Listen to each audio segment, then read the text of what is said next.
People are forced to watch this elk person fight for his life. The thawing ice makes it too dangerous for them to help. They called the local wildlife rescuers. Falling through the ice to get to him, the men worked as fast as they could. But the elk fellow was heavy, and the freezing men were tired.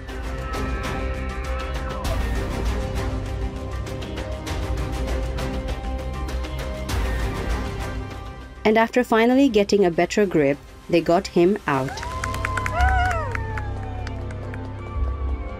Sometimes all we need is a little push. Thank you for saving this beautiful elk individual. Peace is happening around our world. Peace News number 93 of many and counting.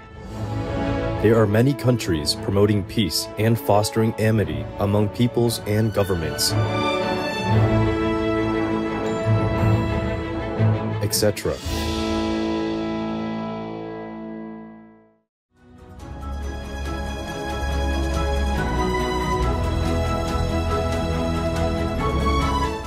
March 2024.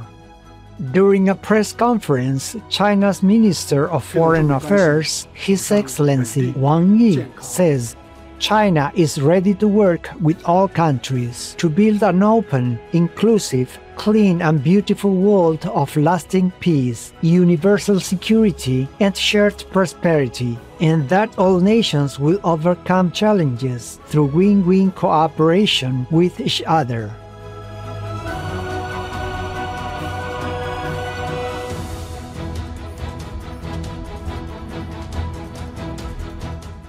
By creating peace, we all can make a loving, serene, and prosperous world.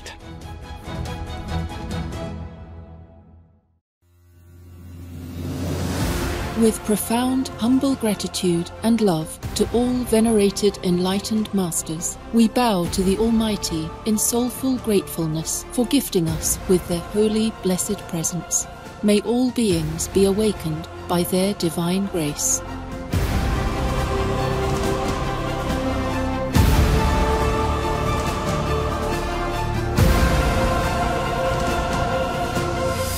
Etc.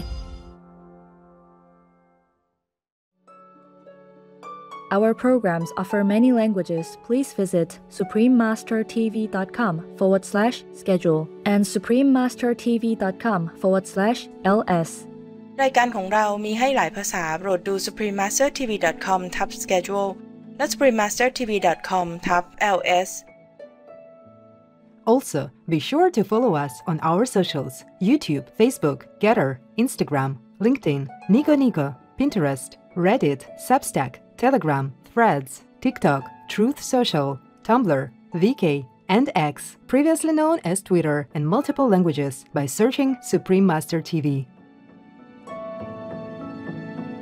I will seek out a means of getting to heaven by a little way, a very short and very straight little way that is wholly new. Sainte Thérèse of Lisieux. The Little Flower, Sainte Thérèse of Lisieux, Part 2 of 2. Continue watching to find out more. Carcasses of animals are fertile breeding grounds for bacteria and viruses of wicked varieties. A cocktail of pathogens has been let loose upon us by a dirty meat, egg, and dairy industry. Choose wisely, eat plants. Gauri Moleki, vegan.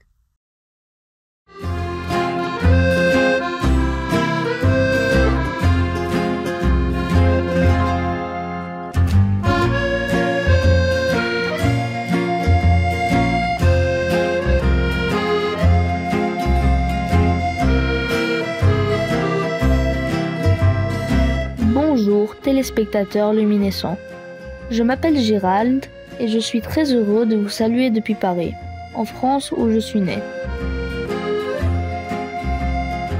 Mes sincères compatriotes parisiens et moi-même serions heureux de vous recevoir dans notre belle capitale française, qui compte de nombreux musées et sites architecturaux célèbres dans le monde entier, tels que le Louvre, la Tour Eiffel, le Panthéon et bien d'autres encore. Puissent les cieux vous combler d'inspiration et de bonheur. She had been running loose for months. She was avoiding people and hanging with the deer. Bonnie missed her family, and the deer understood that she was lonely, and they took her in. Bonnie came from a local farmer close by. As they were loading the cows to go to slaughter, Bonnie escaped, and she ran as far as she could to get away. And we knew it was going to be tricky to catch Bonnie. She was terrified of people. As soon as that trailer door shut, we all broke out in tears of joy. Just recently, I was able to pet Bonnie.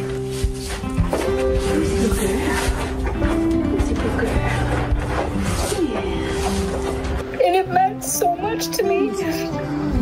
The fact that she trusts me that much. I'm thankful for her every day. Bienvenue dans l'émission La Petite Fleur, Sainte Thérèse de Lisieux, deuxième et dernière partie.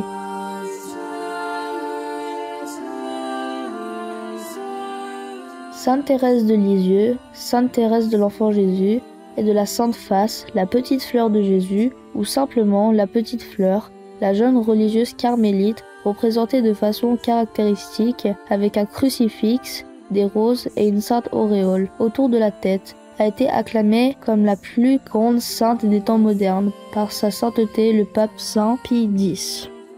Sa dévotion inébranlable, son explication de la petite voix, son approche de la vie spirituelle et son autobiographie Histoire d'une âme ont charmé et profondément inspiré d'innombrables croyants à travers le monde. Devenue carmélite, Thérèse doit faire face à de nombreuses situations difficiles au couvent, mais elle reste résolue dans son objectif d'atteindre la sainteté. Sa foi est inébranlable. Elle répond à chaque situation avec abnégation et en répandant l'amour divin. Elle écrit : J'ai toujours désiré être sainte. Je me suis dit, le bon Dieu ne saurait inspirer des désirs irréalisables. Je puis donc, malgré ma petitesse, aspirer à la sainteté. Me grandir, c'est impossible. Je dois me supporter tel que je suis, avec toutes mes imperfections. Le couvent ressemble à un microcosme qui pose des défis aux relations. La gestion des tempéraments particuliers et des personnalités difficiles fait partie intégrante de la vie quotidienne. J'ai prié sincèrement pour cette sœur qui m'avait causé tant de soucis, mais cela ne m'a pas suffi. J'ai essayé de faire tout ce que je pouvais pour elle, et lorsque j'ai été tentée de lui répondre vertement, je me suis empressée de lui adresser un sourire amical et de parler d'autre chose. Une autre fois, je travaillais la buanderie, et la sœur d'en face, qui lavait des mouchoirs, m'éclaboussa à plusieurs reprises avec de l'eau sale. Ma première impulsion fut de reculer et de m'essuyer le visage pour montrer à l'offensée que je serais heureuse qu'elle se comporte plus calmement. Mais l'instant d'après, j'ai pensé qu'il était stupide de refuser les trésors que Dieu m'offrait si généreusement, et je me suis abstenue de trahir ma contrariété. Ne manquez aucune occasion de faire un petit sacrifice, ici par un regard souriant, là par une parole bienveillante. Faites toujours le plus petit bien et faites-le par amour.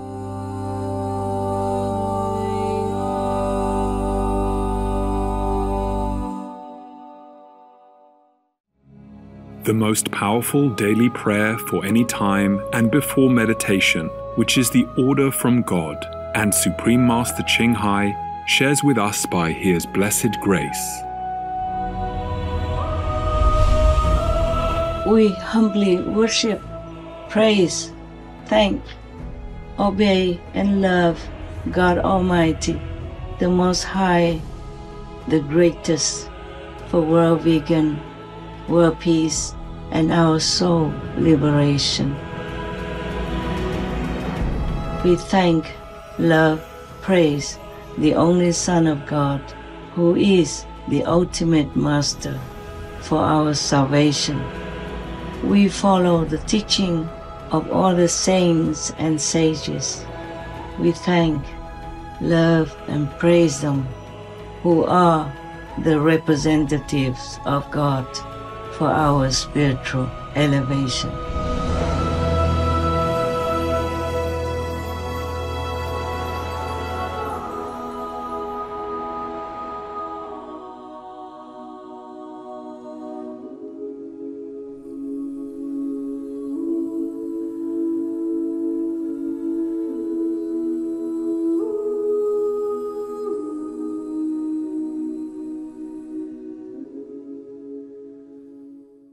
Thérèse a trouvé un moyen simple d'atteindre la sainteté dans les limites de son couvent. Elle l'appelle la petite voie. Cette philosophie est définie comme la voie de l'enfant spirituel, la voie de la confiance et de l'abandon absolu. Elle repose sur l'accomplissement de petits sacrifices quotidiens avec un grand amour plutôt qu'avec de grandes actions. Je veux chercher le moyen d'aller au ciel par une petite voie bien droite, bien courte, une petite voie toute nouvelle. Moi, je voudrais aussi trouver un ascenseur pour m'élever jusqu'à Jésus, car je suis trop petite pour monter le rude escalier de la perfection. L'ascenseur qui doit m'élever jusqu'au ciel, ce sont vos bras, ô Jésus. Pour cela, je n'ai pas besoin de grandir. Au contraire, il faut que je reste petite, que je le devienne de plus en plus. Vegan, the real selfless love.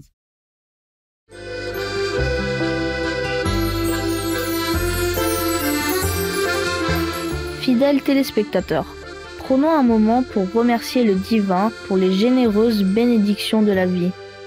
À tout de suite, ici sur Supreme Master Télévision. A kind and warm-hearted man unexpectedly found a small otter lost on his farm. Out of compassion, he decided to adopt and care for it. Gradually, the otter found trust and love in the man's heart.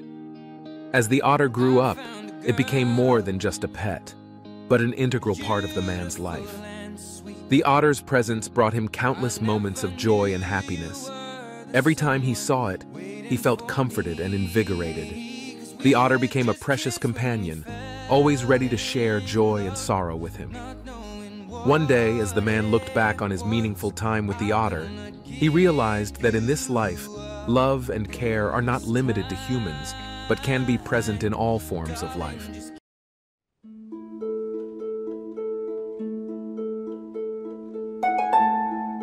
Bienvenue pour la suite de La Petite Fleur, Sainte Thérèse de Lisieux, deuxième et dernière partie. Conformément à la tradition carmélitaine, Thérèse voit le monde comme le jardin de Jésus. Jésus a mis devant mes yeux le livre de la nature, et j'ai compris que toutes les fleurs que Jésus a créées sont belles, que l'éclat de la rose et la blancheur du lys n'enlèvent pas le parfum de la petite violette ou la simplicité ravissante de la pâquerette. J'ai compris que si toutes les petites fleurs voulaient être des roses, la nature perdrait sa parure printanière. Les champs ne seraient plus émaillés de fleurettes. Ainsi en est-il dans le monde des âmes, qui est le jardin de Jésus. Thérèse aime les roses. Pourtant, elle ne se considère pas comme une magnifique rose missionnaire, mais plutôt comme une petite fleur des champs cachés, la petite fleur de Jésus, qui plaît à Dieu en accomplissant sa volonté plutôt que la sienne. Et c'est cette belle analogie qui vaudra à Thérèse le surnom de Petite Fleur. En 1894, le père de Thérèse décède et Céline, la sœur de Thérèse, entre au Carmel. 4 des 5 sœurs sont à nouveau réunies. Malheureusement, ce ne sera pas pour très longtemps. En 1896, Thérèse tombe malade. Au début, elle ne le dit à personne et continue son travail en souriant et en étant joyeuse. Cependant, la maladie progresse et elle doit être de plus en plus alitée. Elle sait qu'elle va bientôt quitter ce monde. Sa sœur Pauline, alors connue sous le nom de sœur Agnès de Jésus, qui lui avait déjà demandé d'écrire son journal, lui demande de continuer à écrire sur sa pratique spirituelle exemplaire. Thérèse est convaincue que sa mission divine ne s'achève pas, mais qu'elle ne fait que commencer. Elle sait que son rêve de toujours aider les autres ne se réalisera qu'une fois au ciel. Ma mission, faire aimer Dieu, commencera après ma mort. Je veux passer mon ciel à faire du bien sur la terre. Après ma mort, je ferai tomber une pluie de roses sur la terre. Ses souffrances physiques ont été qualifiées d'importantes, même par ses propres médecins, mais Thérèse ne ressent que l'immense amour de Dieu. J'en suis venue à ne plus pouvoir souffrir, parce que toute souffrance m'est douce. Ses derniers mots ont été « Mon Dieu, je vous aime ». Sainte Thérèse de Lisieux décède le 30 septembre 1897 à l'âge de 24 ans. Son corps est enterré au cimetière municipal de Lisieux, auprès de ses parents. Après sa mort, sœur Agnès de Jésus rassemble et édite les réflexions écrites de Thérèse dans ce qui est devenu le livre autobiographique Histoire d'une âme. Il est publié pour la première fois en 1898 et distribué dans la communauté religieuse. Mais la petite voix de Thérèse ne tarde pas à séduire d'innombrables personnes qui cherchent à créer la sainteté dans leur propre vie ordinaire. Le livre devient rapidement un best-seller dans le monde entier. Les gens commencent à prier Thérèse et leurs prières sont exaucées. Les témoignages de guérisons miraculeuses et d'autres expériences extraordinaires se mettent soudain à affluer. De nombreux récits font état de l'apparition de roses ou de leur parfum, en même temps que de la grâce. Le mystère de la pluie de roses dont Thérèse avait parlé juste avant son décès est finalement élucidé et s'est depuis transformé en torrent. Thérèse est devenue une sainte dans le cœur des gens bien avant que l'Église ne la déclare comme telle. Pour être canonisée, une personne doit prouver qu'elle a accompli de miracles, qui ne peuvent s'expliquer autrement que par la grâce de Dieu, par l'intercession de cette personne. 2 de ces miracles certifiés doivent être documentés pour qu'une personne soit bénie et 2 autres pour qu'elle soit canonisée. Ce processus peut être assez long, mais pour Thérèse il a été assez rapide, car de nombreuses personnes ont été guéries grâce à son intervention. C'est ainsi que la célèbre chanteuse française Édith Piaf a été guérie de sa cécité d'enfant après avoir été emmenée à Lisieux. Et elle avait toujours une petite image de Sainte Thérèse sur sa table de chevet. Le 17 mai 1925, Thérèse a été officiellement déclarée sainte par sa sainteté le pape Pie XI. Sainte Thérèse de Lisieux a également été nommée l'une des saintes patronnes des missions en raison de son amour particulier pour les missions et de toutes les prières et lettres qu'elle a envoyées pour soutenir les missionnaires.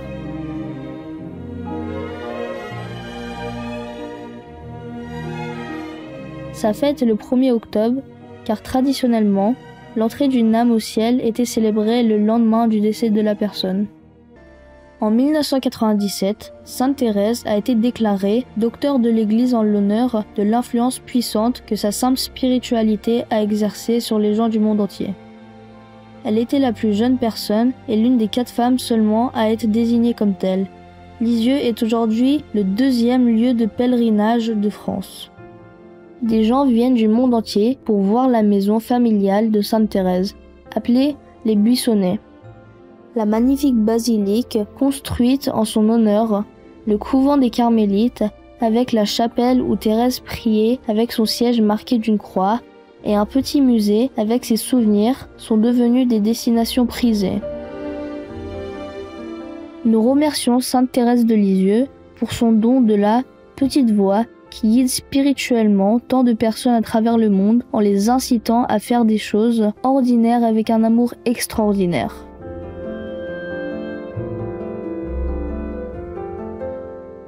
Vegan side effect. Feel like you can move mountains? Yeah, we vegans do.